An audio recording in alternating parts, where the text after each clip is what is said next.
across the set. The truth is, James Creedon is here. There is nothing fake about him, but the slot is called Truth or Fake. How are you, sir? Very well, Mark. Great to see you. Now then, tonight you're looking at the news coming out of the Philippines, the thriller in Manila, where there's an election coming up, and a lot of fake news during the campaign. A lot to sift through, should we say? That's right. If you go back to 2016, when Rodrigo Duterte came into power, this was what some analysts said was kind of patient zero when it comes to an election campaign, rife with fake news. This is a paper by the Lowy Institute, which is a think tank in Australia. Several Filipino academics contributing to this particular piece, and they're talking about, they refer to a Facebook executive, Katie Harbath, Facebook and other social media, of course, who have found themselves in the middle of this fake news conundrum. Should they sift through it? Should they get rid of certain content? That's the question that's been asked since this election. In any case, if you go back to 2016, they came up with the term, this Katie Harbath, Facebook executive, with patient zero in what would later, many would later consider a fake news pandemic or infodemic across social media in a growing number of democracies. Basically, Rodrigo Duterte developed a very advanced strategy to propagate fake news across social media, and many would feel that was a key factor in him actually being swept into power in 2016. And we're seeing the same thing happening again now with the run-up to the election in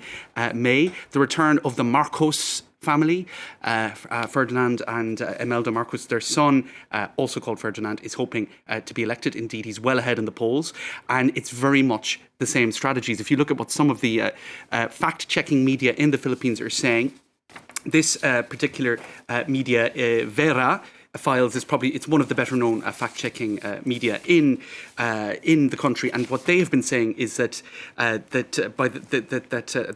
Marcos is the top beneficiary of disinformation online to spruce up his image while discrediting rivals ahead of the start of the campaign. So that's what their assessment of the situation is. I suppose a better known fact-checking media is Rappler. Rappler, of course, the founder of Rappler, won the Nobel Prize for her, I suppose, courageous... Courage, definitely. Indeed. And so she also, Maria Ressa is her name, she says Marcos and his family have been the central beneficiaries of an entire architecture of disinformation on social media for over a decade. It isn't just deliberate lies, so fake news in the very plain sense of the word. It's also grey content, and what they mean by that is sort of, I suppose, it's analogous to whitewashing. So the Marcos family, very much discredited historically, really seen as brutal, seen as having massively disenfranchised the Filipino population in terms of human rights and all of that.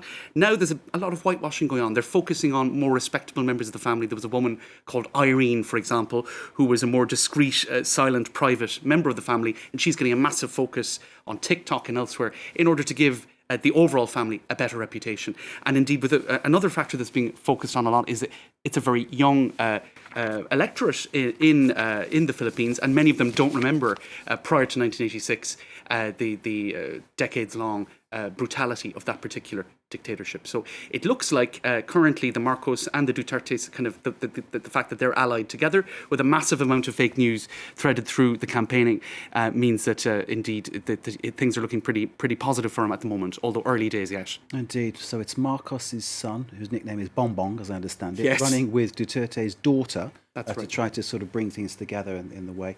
And it's funny how Imelda Marcos, when they were overthrown, because of her massive shoe collection, has gone down in sort of basically world parlance. As if anyone's got a lot of shoes, you say they've got more shoes than Imelda Marcos. I mean, it sort of really showed the inequalities in Philippines and the decadence and the absolute the corruption. But again, under Duterte, there's been such violence and repression of journalists, which is where the courage of the founder of Rappler comes in to to stand there and to have the courage to speak the truth. That's right. When there's a possibility there could be a bullet at the end of it for you, it takes some real a lot of bravery to do that, doesn't it, James? It definitely does. So it's a very, I think, violent media landscape, political media landscape right now in the Philippines. It's dangerous to be as bold as these fact-checking media are being, and indeed one of the factors that's playing into all of that as well is that that there is a lot of discrediting of journalists generally by the politicians. So they're going with this fake news sort of